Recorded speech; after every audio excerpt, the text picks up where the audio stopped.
Surtout, écoutez bien ce qu'ils ont fait là. Et dites-moi encore que ces gens-là, c'est l'armée la plus morale de je sais pas quoi. Et puis à l'extérieur de ces bureaux de Ramallah, il y avait depuis 2022 une grande affiche de la journaliste Shirin Abu Akleh qui avait été tuée en 2022 par l'armée israélienne au cours d'un raid à Jenin. Des soldats israéliens ont arraché cette affiche ce matin. Bonjour mesdames et messieurs, bienvenue sur ma chaîne. Alors pour cette vidéo, on va s'intéresser à ce que le peuple élu a fait sur le territoire cisjordanien. Ils ont débarqué dans le bureau de Al Jazeera pour fermer les locaux d'Al Jazeera. Commentez, likez, partagez pour me soutenir et soutenir ma chaîne. Sans plus tarder, nous passons à la vidéo. مساء الخير. في أمر من المحكمة لإغلاق الجزيرة لمدة 45 يوم. مطلوب منكم تاخذوا كل الكاميرات وتطلعوا من المكتب في هاي اللحظة. قادر يعني جميعا. هذا الأمر شوفوا بس لو سمحت. هذا هو الأمر الذي أحضره لنا الضابط مع هذه القوة العسكرية. القرار يقول بأنه أمر بشأن إغلاق مكتب قناة الجزيرة لمدة 5 أيام. Juste une petite pause. Regardez-moi ce truc incroyable. Une décision de justice avait été prise pour la fermeture d'Al Jazeera pendant 45 jours à justifier un soldat israélien. Je vous rappelle qu'ils ne sont pas sur le sol israélien. Juste ça. قرار عسكري صادر من قائد الوسطى في الجيش الإسرائيلي ويأمرنا بأن نغادر حاليا وبشكل فوري هذا المقر ونأخذ أغراضنا. Une chaîne de télé constitue une menace pour la sécurité nationale. Vous vous rendez compte? Le pays, soi-disant le plus équipé en matière d'espionnage électronique, qui vient de faire la démonstration d'un vrai truc de James Bond, vient dire qu'une chaîne télé constitue une menace pour sa sécurité nationale.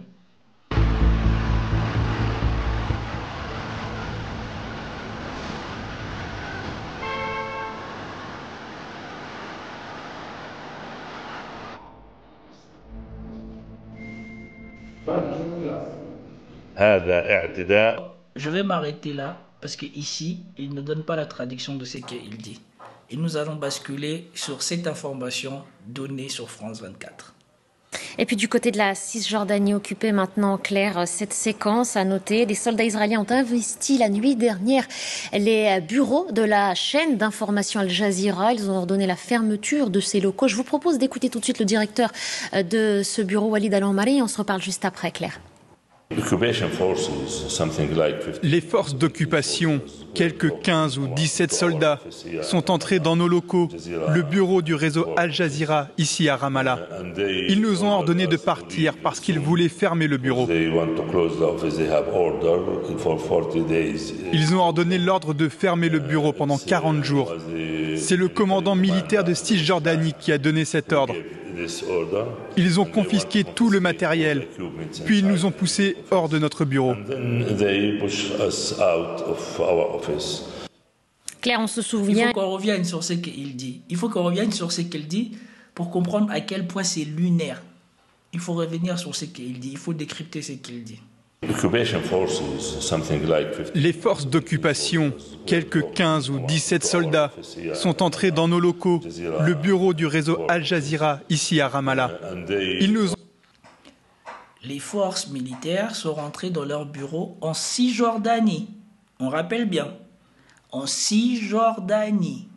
Ils ont ordonné de partir parce qu'ils voulaient fermer le bureau. Ils ont ordonné l'ordre de fermer le bureau pendant 40 jours. C'est le commandant. Ils sont venus, imaginez-vous des soldats d'un autre État, qui, soi-disant, recherchent des individus avec qui ils ont des problèmes. Sur un territoire sur lequel ils ne devaient pas être, mais ils les cherchent. Mais en plus de ça, pendant ce temps-là, de leur pays, ils prennent une décision de justice pour venir dans votre pays sans que vous soyez sous leur tutelle, hein, vous dire que nous venons dans votre pays fermer la chaîne de télé qui, comme on l'a déjà vu dans la vidéo précédente, n'aimait même plus chez eux. C'est comme en France, on a fait avec RT. RT n'aimait plus en France.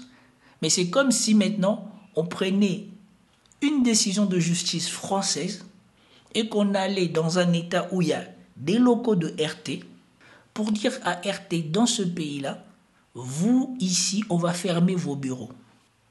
La liberté de la presse est censée être une liberté défendue par les Occidentaux. Comme vous me rappelez tant, les valeurs occidentales. C'est censé être défendu par les valeurs occidentales. Depuis que c'est arrivé, a-t-on attendu un seul chef d'État ou Emmanuel Macron qui s'était précipité de monter au créneau quand on avait fermé RFI en Afrique, ou qui s'était précipité de montrer au créneau pour justifier la fermeture de RT en France. Maintenant, Al Jazeera n'aimait même plus déjà au pays des machins. Mais ils viennent jusqu'ici pour le fermer normal. Et regardez comment la personne qui donne l'information sur France 24 en parle. Même pas elle est choquée. Elle se dit pas par solidarité professionnelle, c'est choquant ce qui se fait. Non. Commandant militaire de Cisjordanie qui a donné cet ordre. En plus, c'est le commandant militaire de Cisjordanie. Donc, comme si la Cisjordanie était administrée par eux. Ils ont confisqué tout le matériel, puis ils nous ont poussés hors de notre bureau.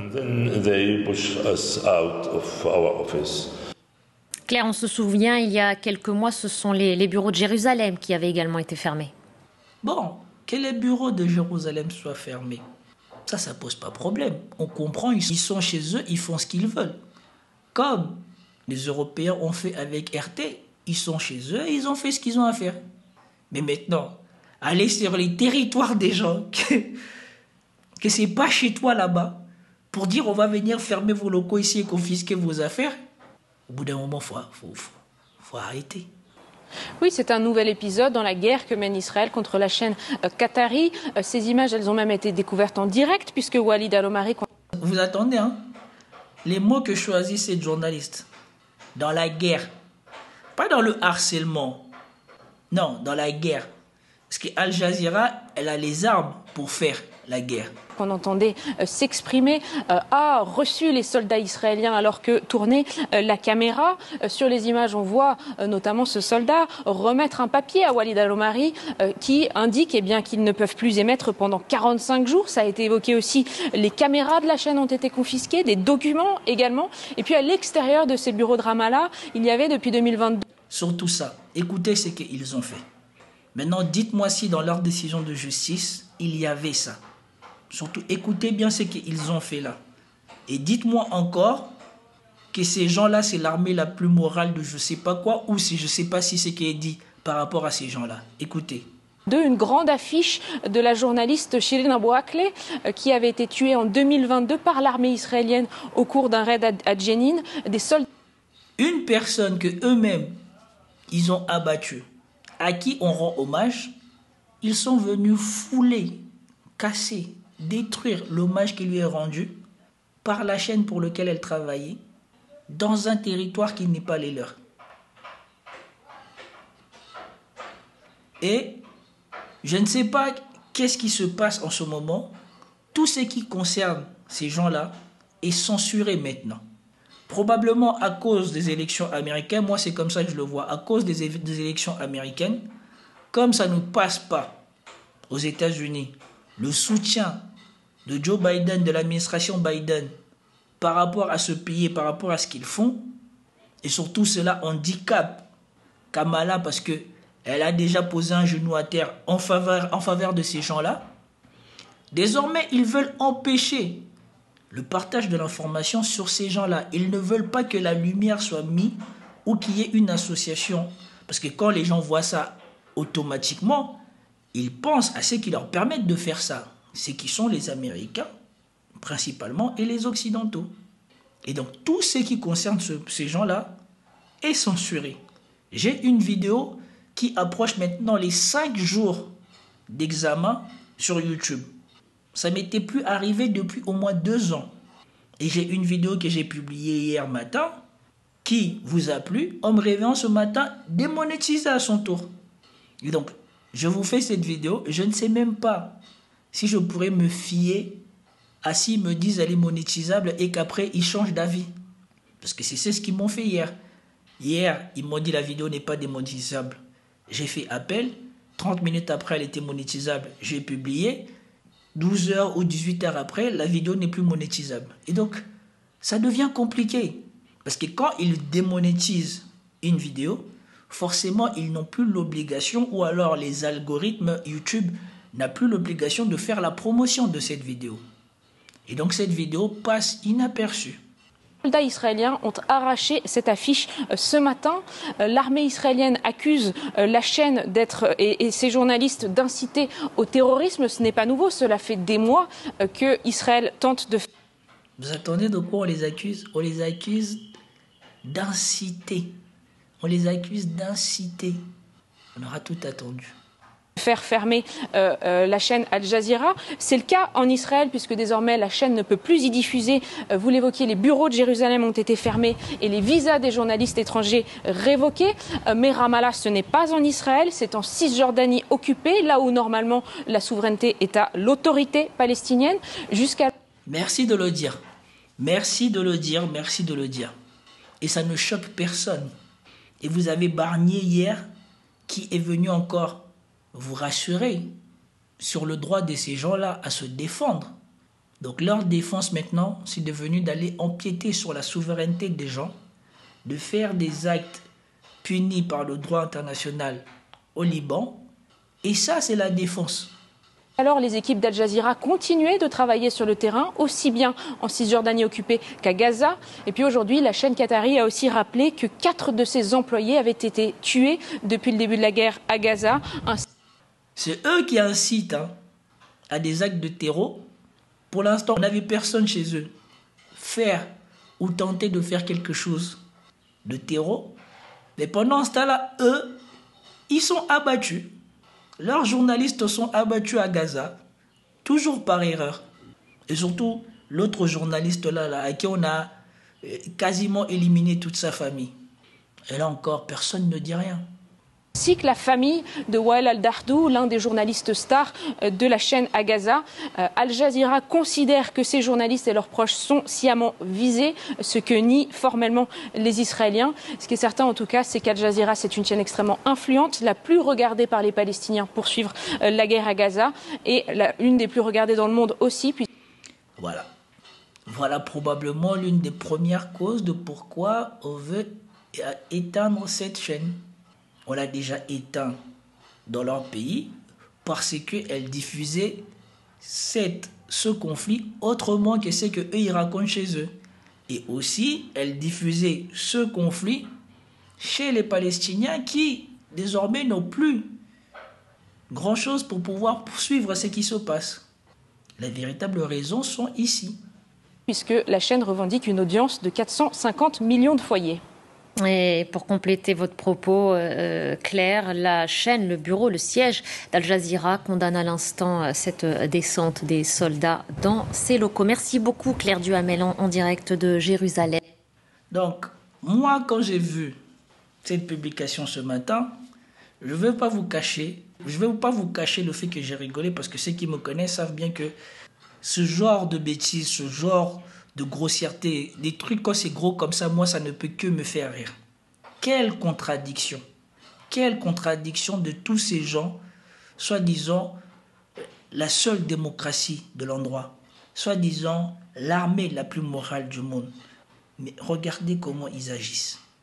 Les principes même de la démocratie, c'est que la Russie veut faire mettre dans le pacte de l'avenir que les autres là n'ont pas eu la clairvoyance de suivre et qui le regrettons sûrement un jour. Ça, le droit de ne pas se mêler des affaires internes d'un pays. Comment est-ce que ce pays peut venir se mêler des affaires internes de la Palestine en décidant c'est qui a le droit ou pas de travailler en matière d'information dans un pays qui n'est pas le sien, dans un territoire qui n'est pas le sien. C'est aberrant. Je voulais juste vous partager l'information et vous partager mon indignation. Et je ne sais pas jusqu'où on va descendre dans l'ignominie, dans la honte, dans je ne sais pas où va cet état. Mais bon, enfin, le temps nous dira. C'était tout pour cette vidéo. J'espère que vous avez apprécié. Si vous avez apprécié, commentez, likez, partagez. Je vous dis à plus tard. Peace out.